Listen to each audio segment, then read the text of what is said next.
বাসায় যখন কচু আর বেগুন নিয়ে আসা হয় তখন আমি ঝটপট এই রকমের একটা রেসিপি তৈরি করে নিই, যেটা দিয়ে গরম গরম ভাত খেতে খুবই মজার লাগে। আজকে সেই রেসিপিটা আপনাদের সঙ্গে শেয়ার করব, অবশ্যই পুরো ভিডিওটা দেখে যাবেন।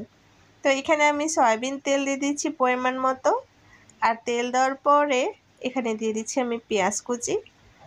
তো পেঁয়াজ কুচিটা একটু বেশি পরিমাণেরই দিচ্ছি, কারণ এই রেসিপিতে একটু পেঁয়াজের পরিমাণ বেশি হলে খেতে খুব বেশি মজার লাগে। আর এখানে আমি কাঁচামরিচ দিয়ে দিচ্ছি ছিঁড়ে, মানে একটু দুই ভাগ করে নিয়েছি বটি দিয়ে, কারণ এ থেকে ঝাল খুব ভালো মতো বের হবে এবং কাঁচামরিচের ফ্লেভারটা আমার কাছে দুর্দান্ত লাগে। তো এটা যখন একটু এরকমের নরম হয়ে এসেছে তখন আমি এর মধ্যে গুঁড়া যে মশলাগুলো নিয়েছি সেগুলোই দেব। তো এখানে আমি দিয়েছি 1 চামচ হলুদের গুঁড়া, 1 চামচ মরিচের গুঁড়া, 1 চামচ জিরার গুঁড়া, 1 চামচ ধনিয়ার গুঁড়া, পরিমাণ মতো লবণ, আর 1 চা চামচ আদা রসুন পেস্ট। এই সব মশলা দিয়ে ভালোভাবে তেলের মধ্যে এরকমের করে একটু ভেজে নিচ্ছি। আর তারপরে মশলার ওই প্লেটে একটু পানি নিয়ে তারপরে সেটা দিয়ে দিচ্ছি। এতে করে মশলাটা খুব সুন্দরভাবে ভুনা ভুনা হয়ে যাবে। আর পানি দেওয়ার ফলে মশলাটা থেকে যে গন্ধ আছে কাঁচা, সে গন্ধটাও চলে যাবে। আর এভাবে মশলা থেকে তেল উঠে আসলে মশলাটা পারফেক্টভাবে ভুনা করা হয়ে যাবে। আর এখন দিয়ে দেব আমি কিছুটা চিংড়ি মাছ। আসলে এটা নদীর ছোট চিংড়ি মাছ, আপনাদের হাতের কাছে থাকলে দেবেন। আবার যদি মনে করেন বড় সাইজের চিংড়ি মাছ এখানে অ্যাড করবেন তাহলে সেটাও দিতে পারবেন। তবে এই রেসিপিতে কিন্তু একটু চিংড়ি মাছ দিলে এর টেস্ট খুবই মজার আসে।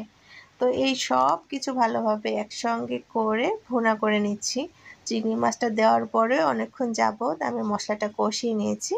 আর তারপরে দিয়ে দিচ্ছি এখানে কচু। কচুগুলো আমি এরকমের গোল গোল করে কেটেছি, একটু মিডিয়াম সাইজ করে, খুব বেশি মোটাও না আবার খুব বেশি পাতলাও না, এমন করে কেটেছি। আর এইটাই দিয়ে দিচ্ছি। আর এখন সব কিছু ভালোভাবে মশলার মধ্যে কষিয়ে নিতে হবে। আর কচু এভাবে রান্না করলে কিন্তু আমার বাসার সবাই পছন্দ করে, বিশেষ করে আমার মেয়ে।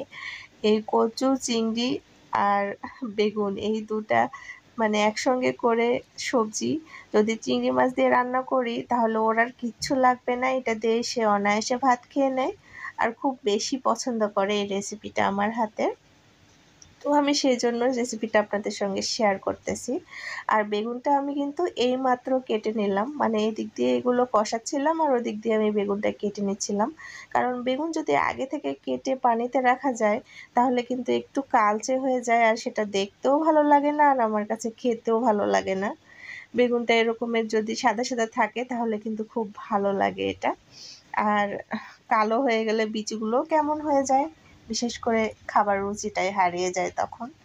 আর সব কিছু একসঙ্গে কষিয়ে নেওয়ার পরে আমি কিছুটা গরম পানি অ্যাড করতেছি, যাতে করে সুন্দরভাবে কচুটাও সেদ্ধ হয়, বেগুনটাও সেদ্ধ হয়, আর সব মশলাগুলো একদম সবজির সঙ্গে খুব ভালোভাবে মিশে যায়। তো এখন আমি ঢাকনা দিয়ে ঢেকে দেব, আর মিডিয়াম টু লো হিটে এখন আমি রান্না করে নেব 15 মিনিট। 15 মিনিট পর আমি ঢাকনাটা খুলে দেখতেছি খুব সুন্দরভাবে সেদ্ধ হয়ে গিয়েছে। আর এদিক দিয়ে আরেকটু পানি যখন আর কি এরকমের হয়ে আসবে তখনই আমার কিন্তু রান্নাটা শেষ হয়ে যাবে। তো এখনও আমি সুন্দরভাবে ফুটিয়ে নিচ্ছি। আর এই কচুর তরকারিতে একটু হালকা ঝোল ঝোল রাখলে যখন ঠান্ডা হয়ে যাবে এটা কিন্তু অতটা ঝোল থাকে না, অনেকটা ঝোল শুকিয়ে নেয় বা চুষে আসে, তখন একটু এরকমের করে আমি নামিয়ে নেব। তো রেডি হয়ে গিয়েছে, আর আমি গ্যাসের ফ্লেমটা কিন্তু বন্ধ করে দেব এক্ষুনি। আর তার আগে আমি চেক করে নিচ্ছি কচুগুলো খুব ভালোভাবে সেদ্ধ হয়েছে কি না, বেগুনগুলো খুব ভালোভাবে সেদ্ধ হয়েছে কি না।